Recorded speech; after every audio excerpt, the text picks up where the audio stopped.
Welcome to the little show that we do here, and I appreciate your time, and I really appreciated Stand. What a great Oh, film that is. yeah, it was truly an honor that I got to, like, when I read the script, I was like, this actually has a purpose to it. I mean, it's really beautiful. And you can tell that Danny Sure has been working on this for years and years and years. It's just, it's reached a level where I feel like it hits so many, and it's well adapted too, I'll say, Yeah, from play to screen. yeah. Moving something from the stage to the camera is a huge effort because you have to reformat everything. It's not just a two-dimensional, stage play. It's got to have three dimensions to it. So they did that very well. Absolutely. And so, yeah, I'm so thrilled I got to be a part of all that. Tell me a little bit about how you started. I mean, when did you get the acting bug? Oh gosh. I mean, I was that kid that was wearing, like Catwoman outfit to church at 6 years old. My mom's like, I don't know what to do. She's wearing she's wearing the costume. It's not Christmas. It's not Halloween. But she's here. And so, and then when I was in like the third grade, I was doing like competitive gymnastics. I quit and went to do, and it's kind of funny just in the theater realm is we did this like 50s version of Cinderella. And weirdly, Titus Burgess ended up being the guy playing the piano for us, who's a Broadway star now. So Titus is playing and I just remember I was so sad because I wanted to be a fairy because they were nice. And he goes, no, you need to rock this, Laura. You can be the mean stepsister. And then somehow it just got to be fun. And then since fourth grade, I was like, I'm going to be an actress. And I'm still trying to do this, still Oh, you're going doing for a it. great job. There's a lot of people that didn't know you could sing. I know, it's just been like, there's not a lot of opportunities, and there's so many great singers in Hollywood. It's just, a lot of us started being that kid that's just singing in the mirror all the time and, But doing our little dance competitions. going from stage to cinema, film, and television, you lose that connection with an audience, don't you? I mean, do you miss live theater? I have always loved live theater.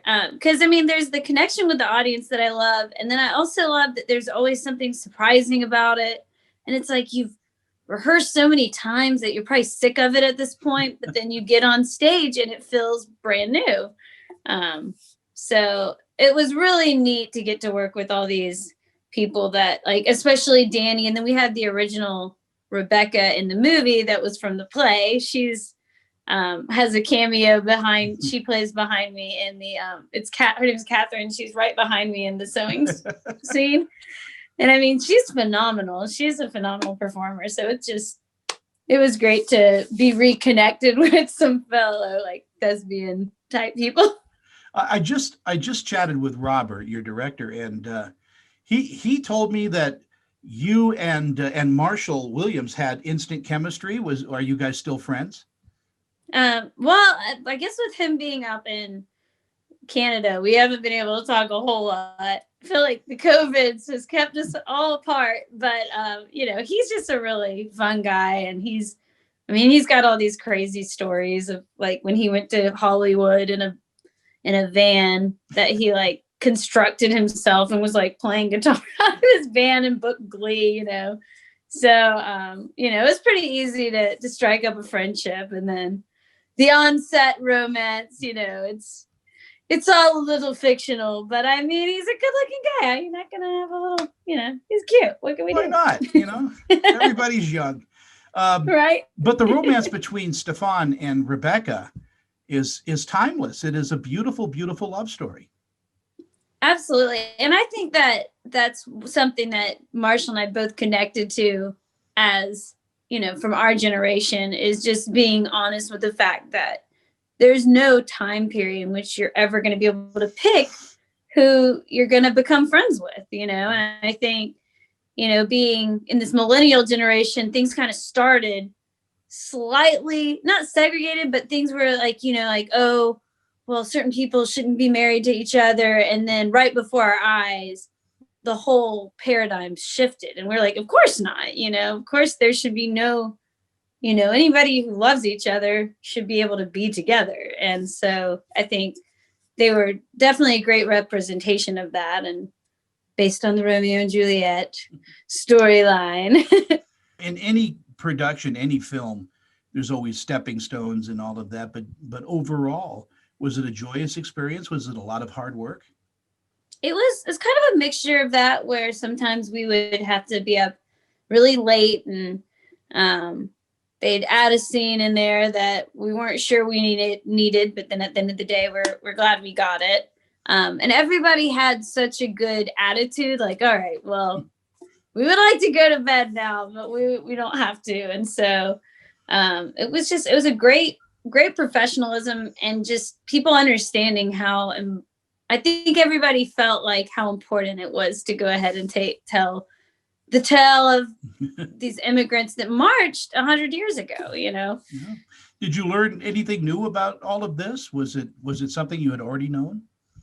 I had never heard about the Winnipeg general strike. It really taught me a lot about labor rights movements all over, the northeastern, or like, North America.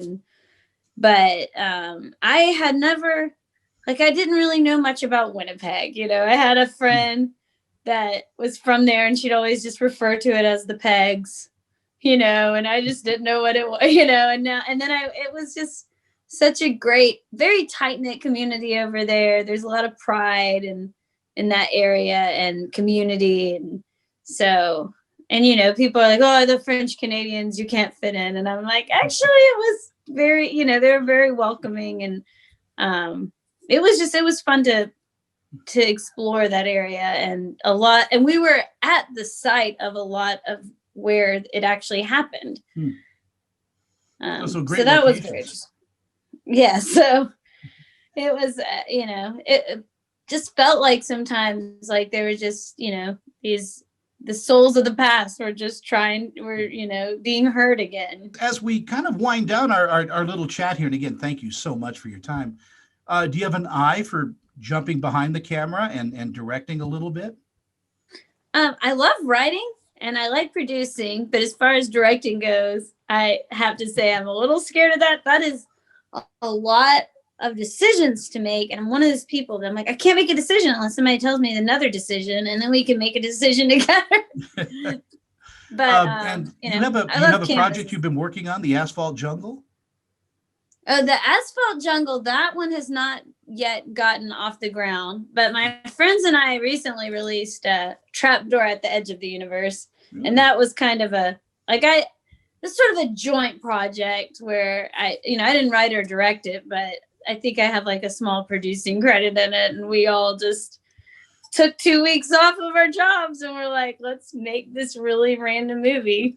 So now it's on Amazon Prime, and it's like the opposite of standard. I don't even know what it means. It's just a really goofy comedy.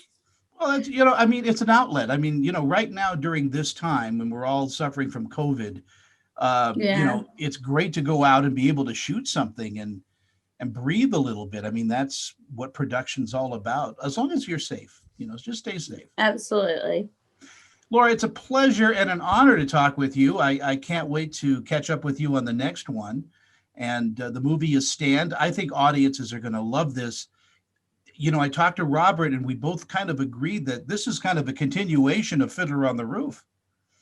It is. It really is. It's what happens after you have to move away from Russia and everything you've known and start over. It's like Tevye is, the Mike Sokolowski, and he has to roll with the punches. He doesn't. Whatever really happened in 1990 is relevant today because we're still kind of suffering from the same anxieties with immigration and people, and we need to just embrace people. Absolutely. Laura, it's great talking with you, and I'll let you go. Had a wonderful time. Thank you. Thank you. This celebrity interview is sponsored by... I'm Annette Civarella with Pia Anderson Moss Hoyt, Utah's leading entertainment law firm. serving clients nationwide. We provide solid, attentive representation focusing on minimizing risk, reducing cost, and protecting the reputation and privacy of our clients. Our goal is to provide you with the legal representation you need to make the right decisions and to protect you and your creative works. Call or email me for a free consultation.